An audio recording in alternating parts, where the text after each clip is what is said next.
2024 లేదా 25లో డిగ్రీ లేదా బీటెక్ చదివారా? సాఫ్ట్‌వేర్ జాబ్ కోసం ఎదురు చూస్తున్నారా? అయితే కోడ్ జ్ఞాన్ 100 డేస్ కోర్సులో చేరండి, జాబ్ సాధించండి. చాలామంది రకరకాల కారణాలతో అప్పులు చేస్తూ ఉంటారు. అవి తీర్చలేక సూసైడ్ వరకు వెళ్తుంటారు. సూసైడ్ చేసుకున్న సందర్భాలు మనం చాలా చూస్తున్నాం. మరి లాలో ఒక ప్రొసీజర్ అంటూ ఏమీ లేదా వాళ్ళని కాపాడడానికి? అంటే జనరల్గా ఏమైందంటే ఏంటంటే మనం ఎప్పుడన్నా మనకు తెలిసిన ఫ్రెండ్స్ దగ్గర కానీ తెలిసిన ఫైనాన్షియల్ ఇన్స్టిట్యూషన్ నుంచి కానీ మనం కనుక అప్పులు తీసుకుంటున్నాం జనరల్గా. ఎందుకంటే జీవితం అనేది మనకు గడవాలి కాబట్టి ఎవరికైనా సరే మాకు కొన్ని సందర్భాల్లో పైసలు ఉండొచ్చు, ఉండకపోవచ్చు. లేకపోతే మనం ఏమన్నా బిజినెస్ స్టార్ట్ చేద్దాం అనుకుంటాం, తర్వాత ఏదన్నా ఇంట్లో పెళ్లి కోసమో లేకపోతే ఇంకా అనారోగ్యం కోసమో మనం ఫ్యూచర్లో ఎట్లా తీరుస్తామని చెప్పేసి జనరల్గా అప్పులు చేస్తుంటాం మనం. ఎందుకంటే తీర్చగలిగే శక్తి ఉంటుంది, సంపాదిస్తామని చెప్పేసి మనం అప్పులు చేస్తుంటాం. కొన్ని సందర్భాల్లో ఏమైందంటే అవి మిస్మేనేజ్మెంట్ అవుతుంటాయి జనరల్గా. ఎందుకంటే మనం తీసుకున్న అప్పు తీర్చలేని పరిస్థితికి ఏర్పడిపోతాం. ఎందుకంటే మనం బిజినెస్ స్టార్ట్ చేస్తాము, కొన్ని సందర్భాల్లో మార్కెట్ కండిషన్స్ బాగుండకపోవచ్చు, లేకపోతే ఇన్ఎక్స్పీరియన్స్ ఉండొచ్చు, గవర్నమెంట్ పాలసీలు మారచ్చు, తర్వాత కొన్ని సందర్భాల్లో మనకు ఇన్కమ్ జనరేషన్ కాకపోవచ్చు. సో ఇవన్నీ అయినప్పుడు ఏమవుతుందంటే ఏంటంటే వీళ్ళు అప్పులు చేసిన తర్వాత ఈ తీర్చలేని క్రమంలో ఏంటంటే ప్రెజర్ ఎక్కువైపోయి ఎక్కువ ఆత్మహత్యలకు ప్రయత్నిస్తుంటారు వీళ్ళు ఎక్కువ.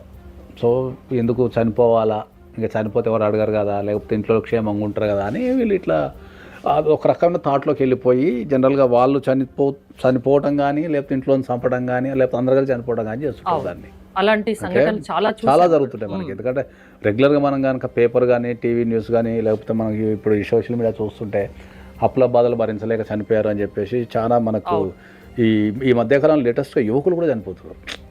ఈ రకరకాల బెట్టింగ్స్ యాప్స్లు వల్ల అప్పులు చేసి కావచ్చు, లేకపోతే స్టాక్ మార్కెట్ వల్ల కావచ్చు, ఏదో సంపాదిస్తామని చెప్పేసి వీళ్ళు చనిపోతున్నారు. అలాంటి వాళ్ళను మీలాంటి అడ్వకేట్స్ కాపాడగలరా? అదే చెప్తున్నాను. ఎందుకంటే ఎవరి జీవితంలోనైనా సరే, ఈ భూమి మీద పుట్టిన ఎవరి జీవితంలోనైనా సరే ఫైనాన్షియల్ అప్ అండ్ డౌన్స్ అనేవి 100% జరుగుతాయి.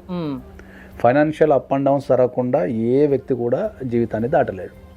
ఓకే, ఆ ఫైనాన్షియల్ అప్ అండ్ డౌన్స్ జరిగినప్పుడు కొంతమందికి స్టెబిలిటీ ఉంటుంది, కొంతమంది కాపాడుతారు వాళ్ళని, కొంతమంది కాపాడలేరు. కాబట్టి ఆ చనిపోకుండా గనక మనం కోర్టుకు అప్రోచ్ అయిపోయి నాకు ఇంత అప్పు ఉంది, నేను కట్టడానికి నాకు ఒక 2 సంవత్సరాలు, ఒక 3 సంవత్సరాలు, 4 సంవత్సరాలు టైం ఇవ్వండి అని చెప్పి మనం కోర్టును ప్రే చేసుకోగలిగితే మనకు టైం దొరుకుతుంది.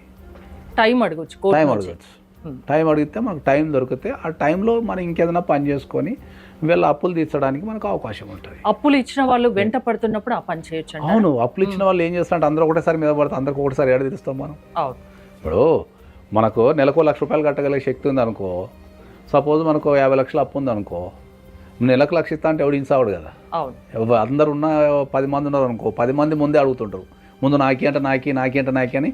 ఈ 50 లక్షలు ఒకటేసారి కట్టమంటే కట్టలేడు కదా వ్యక్తి. ఒక టైం పీరియడ్ పెట్టుకున్నప్పుడు ఇప్పుడు ఇవ్వాల్సిందే కదా, దాంట్లో వేరే ఆప్షన్ ఏముంటుంది మనకు. ఇప్పుడు ఒక వ్యక్తి ఫైనాన్షియల్గా లాస్ అయినప్పుడు దాన్ని ఆర్గనైజ్ చేయడం అనేది ఒక మెయిన్ పాయింట్. అది మీ దగ్గరికి ఇలాంటి కేసెస్ వస్తుంటాయా? అవి రెగ్యులర్గా వస్తాయి మాకు. అవి రాష్ట్ర వ్యాప్తంగా కనీసం రోజుకు ఒక 20-30 వస్తాయి మాకు. 20-30 కేసెస్ ఇలాంటివి రెగ్యులర్గా వస్తాయి. అవి ఎంత టైం పీరియడ్ ఉంటుంది జనరల్గా? యావరేజ్గా మనిషిని బట్టి మనం 1 ఇయర్ నుంచి వాళ్ళకున్న అప్పుని బట్టి, తీర్చగలిగే శక్తిని బట్టి వాళ్ళు తీర్చగలుగుతారా, తీర్చలేరా, తీర్చే ఎన్ని సంవత్సరాలు తీర్చగలుగుతారు, ఇట్లాంటివన్నీ మనం అనలైజ్ చేస్తాం.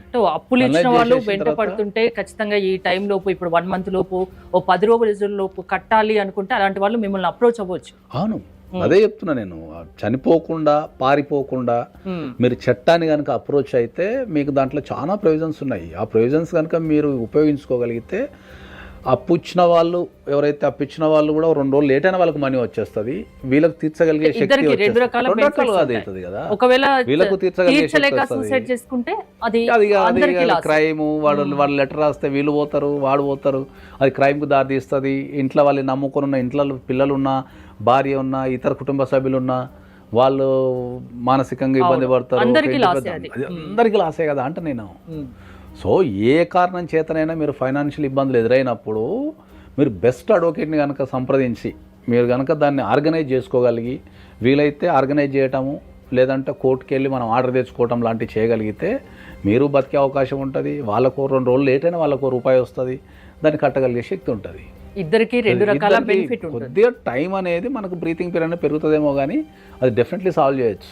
ఓకే, అప్పిచ్చిన వాళ్ళు వెంట పడుతుంటే మీలాంటి అడ్వకేట్ని అప్రోచ్ అవుతే వాళ్ళకు టైం పీరియడ్ ఒకటి డెఫినెట్లీ వస్తుంది అని చెప్తున్నా. కోర్టు ద్వారా లీగల్గా డెఫినెట్లీ వస్తుంది అని చెప్తున్నా. నేను అందరికీ చెప్పేది ఏంటంటే కుటుంబాలని మీరు చనిపోవడం ద్వారా కానీ, లేకపోతే మీరు పారిపోవడం ద్వారా కానీ, లేకపోతే ఇంకా ఇతర రకమైన క్రైమ్కి సంబంధించిన పనులు చేయడం ద్వారా కానీ ఇంకా ఇబ్బందులు పడకుండా మీకు ఏ రకమైన అప్పున్నా దాన్ని ఆర్గనైజ్ చేసుకోలేని స్థితిలో కనుక ఉంటే మీరు కోర్టును కనుక అప్రోచ్ అయ్యి ఒక మంచి అడ్వకేట్ని, ఒక మంచి కెపాసిటీ అడ్వకేట్ని కనుక పెట్టుకోగలిగితే మీరు దాని నుంచి ఈజీగా బయటపడవచ్చు, లీగల్గా బయటపడవచ్చు అని చెప్తున్నాను. అవసరం లేదు, ఇంట్లో నుంచి పారిపోవడం అవసరం లేదని కోర్టు అండగా ఉంటుంది. కోర్టు అండగా ఉంటుంది, మీకు అడ్వకేట్ అండగా ఉంటాడు. దాన్ని ఆర్గనైజ్ చేసేసి నీట్గా టైం తీసుకోను, దాన్ని అనలైజ్ చేసి వాళ్ళకున్న సిచ్యువేషన్ బట్టి అనలైజ్ చేసి దాని నుంచి చట్టపరంగా బయటపడవచ్చు. అది నేను అనేది ఏంటంటే ఇల్లీగల్ మనము ఈ మళ్ళీ క్రైమ్లు ఇరకకుండా ఇంకా దాన్నే ఆర్గనైజ్ చేసుకోండి అని చెప్తున్నాం మనం ప్రతిసారి. థ్యాంక్ యూ అండి, మంచి విషయాలు చెప్పారు.